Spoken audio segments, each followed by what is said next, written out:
நேயர்கள் எல்லாருக்கும் வணக்கம். இந்த வீடியோவில் 2024 வருடத்தோட முதல் மாதமான ஜனவரி மாதத்துக்கு உண்டான ராசி பலன் அப்படிங்கிறது தான் பார்க்க போகிறோம். மார்கழி மாதம் 16ஆம் தேதி இந்த ஜனவரி மாதம் அப்படிங்கிறது பிறக்குது.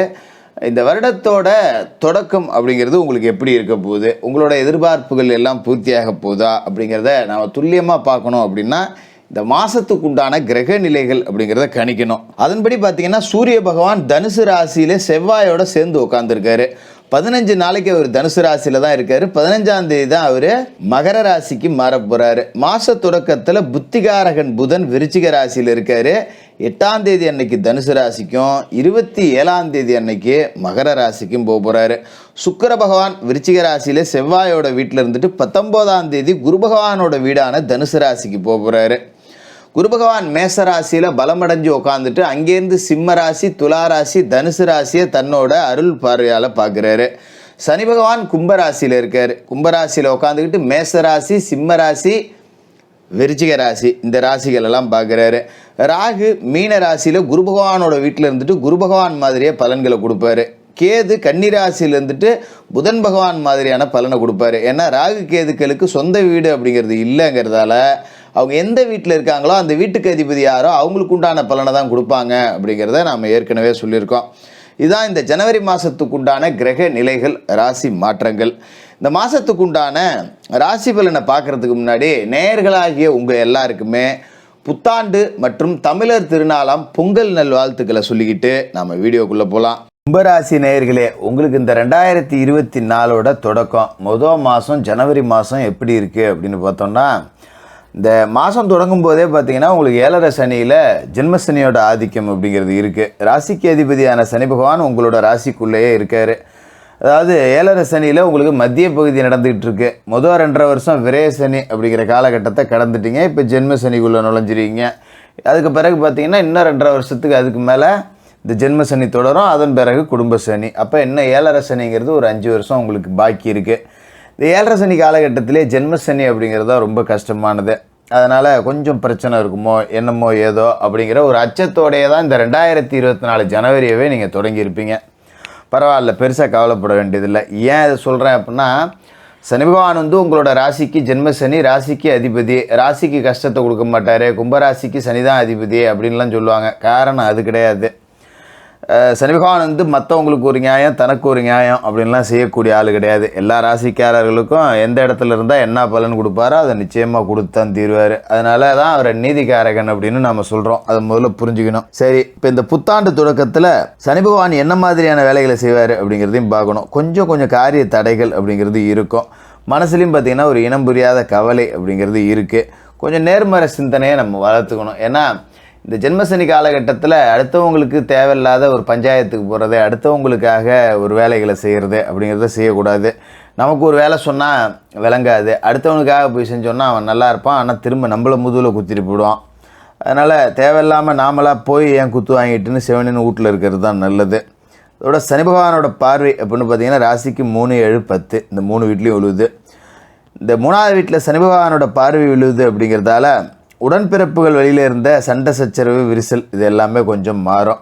கொஞ்சம் பூர்வீக சொத்தை பாகம் பிரிச்சுக்கிறது, இந்த மாதிரி வேலைகள்லாம் செஞ்சுக்கலாம். அப்போ சகோதர வர்க்கம் அப்படிங்கிறது நமக்கு ஆதரவாக இருக்கும். அப்படிங்கிறதால சரி, இப்போ ஏதோ கஷ்டம்னாலும் நமக்கு ஒரு 4 பேர் நிற்கிறாங்க, பார்த்துக்கும். எதாக இருந்தாலும் நமக்கு ஒரு கஷ்டம்னா சப்போர்ட் பண்ணுறதுக்கு ஆள் இருக்குது அப்படிங்கிற ஒரு நம்பிக்கை உங்களுக்கு கிடைக்கும்.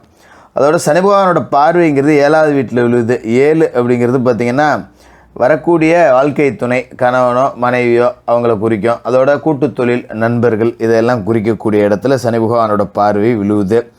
இப்போ வாழ்க்கை துணைக்கு வேலை கிடைக்கலையே அப்படின்னவங்களுக்கு இப்போ வேலை கிடைக்கிறதுக்கு வாய்ப்பு. வீட்டில் கணவர் வேலைக்கு போகாமல் சும்மா தான் சுற்றிக்கிட்டு இருக்காரு, படிச்சிருக்காரு, எந்த வேலைக்கும் போக மாட்டேங்கிறாரு, அப்படியே போகணுன்னாலும் அமையல, இப்படியெல்லாம் பல விஷயங்கள் இருந்திருக்கும். இதுக்கு மேலே உங்களோட கணவன்மார்களுக்கு வேலை கிடச்சி வேலையில் போய் உட்கார்றதுக்கான வாய்ப்பு இருக்குது. அதுமாதிரி வீட்டில் மனைவி இருக்காங்க, படிச்சிருக்காங்க, ஒன்றும் வேலை அமைய மாட்டேங்குது, வீட்டில் தான் இருக்காங்க, அப்படி அவங்களுக்காக வேலை தேடலாம் அப்படிங்கிறவங்க இதுக்கு மேலே முயற்சியை தொடரலாம். நல்ல இடத்துல ஒரு வேலை அமையக்கூடிய வாய்ப்பு அப்படிங்கிறது இருக்குது. உதிரி வருமானம், அதாவது வீட்டில் ஒருத்தரை விட்டுட்டு இன்னொருத்தர் 2 பேர் சம்பாதிக்கக்கூடிய யோகம் அப்படிங்கிறதும் இருக்கும்.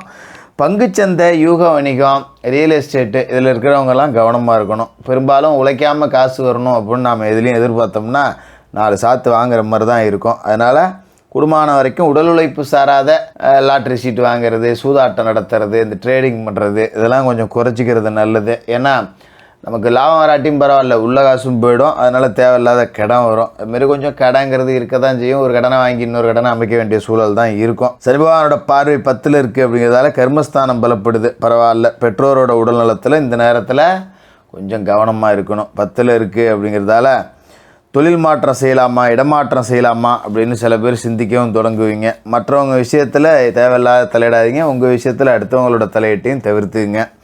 இதில் நல்ல விஷயம் என்ன அப்படின்னு பார்த்தீங்கன்னா, மாத கிரகங்கள் உங்களுக்கு சாதகமாக இருக்குது. சூரியன், செவ்வாய் மாத தொடக்கத்தில் அந்த ராசிக்கு லாபஸ்தானத்தில் இருக்காங்க. புதன், சுக்கிரன் மாத தொடக்கத்தில் தொழில்ஸ்தானத்தில் இருந்தாலும் 8ஆம் தேதி புதன் லாபஸ்தானத்துக்கும் 19ஆம் தேதி சுக்கிரன் தொழில்ஸ்தானத்துக்கும் வந்துடுவார். அப்போ இந்த 4 கிரகங்களோட மாற்றம் அப்படிங்கிறது உங்களுக்கு அற்புதமான யோக பலன் அப்படிங்கிறத கொடுக்க போகுது. ஏன்னா மாத கிரகங்கள் எல்லாமே அப்படியே கூட்டாக சுற்றக்கூடியது தான். சூரியன், புதன், சுக்கிரனையே கூட்டு கிரகம் அப்படின்னு தான் சொல்லுவோம்.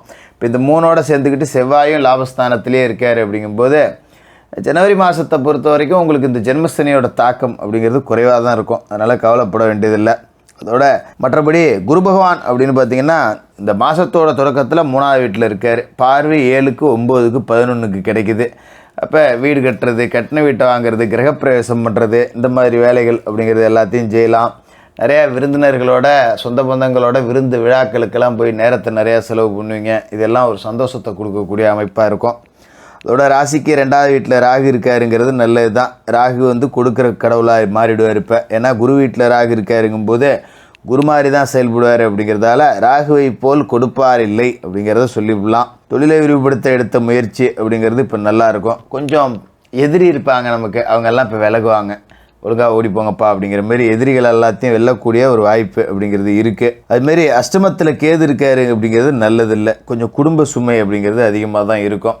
திடீர்னு காசு செலவாகும். ஒரு 5000 கொண்டு வீட்டில் வச்சோம்னா 8000 ரூபாய்க்கு செலவு வந்துடும். 3000 கடன் வாங்குற மாதிரி தான் இருக்கும். அப்போ இந்த சீசன் முழுக்க நம்ம 10 ரூபா சம்பாரித்து மிச்சம் வைக்கணும் அப்படிங்கிற வாய்ப்பு நமக்கு கிடைக்காது. ஏதாவது நம்ம 10 ரூபா மிச்சம் பண்ணணும் அப்படின்னு நினச்சோம் அப்படின்னாலே 10 ரூபா எக்ஸ்ட்ரா செலவு வரும். அதுக்கு பேசாமல் வாயை மூடிட்டு உட்காந்துருக்கலாமேடா அப்படிங்கிற மாதிரி இருக்கும். அதோட அரசு வழி ஆதரவு அப்படிங்கிறது சூரிய பகவானோட நிலைப்பாடு அப்படிங்கிறது நல்லா இருக்குது. அப்படிங்கிறதால முயற்சி செய்யலாம்.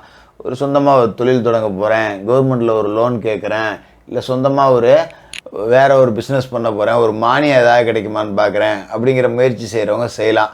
செவ்வாய் சாதகமாக இருக்குது அப்படிங்கிறதால விவசாயிகளுக்கு ஒரு நல்ல வாய்ப்பு அப்படிங்கிறது இருக்குது. இப்போ புதுசாக ஏதாவது ஒரு போர் போடுறது, ஒரு கிணறு வெட்டுறது, இல்லை ஒரு ஆடு மாடு வாங்கி வளர்க்குறேன், இன்னும் 4 மாட்டை வாங்குகிறேன், ஆட்டை வாங்குகிறேன், இந்த மாதிரி ஏதாவது பண்ணை தொழில் சார்ந்த முடிவுகள் எடுத்தோம் அப்படின்னா அதில் ஒரு நல்ல வளர்ச்சி கிடைக்கக்கூடிய வாய்ப்பு அப்படிங்கிறது இருக்குது.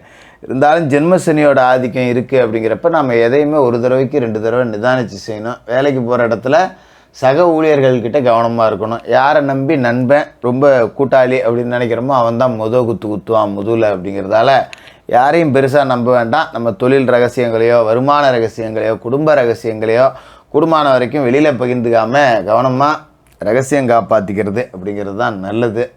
அதுமாதிரி அடுத்த வீட்டில் பிரச்சனை, அண்டை வீட்டில் பிரச்சனை, ஆஃபீஸில் 2 பேருக்குள்ள பிரச்சனை, ரோட்டில் 2 பேர் சண்டை போட்டுக்கிறான், கட்டி உருண்டுக்கிறான், அந்த மாதிரி வேலைக்கெல்லாம் நடந்துகிட்டு இருக்கும்போது நம்ம பஞ்சாயத்து பண்ண போகக்கூடாது.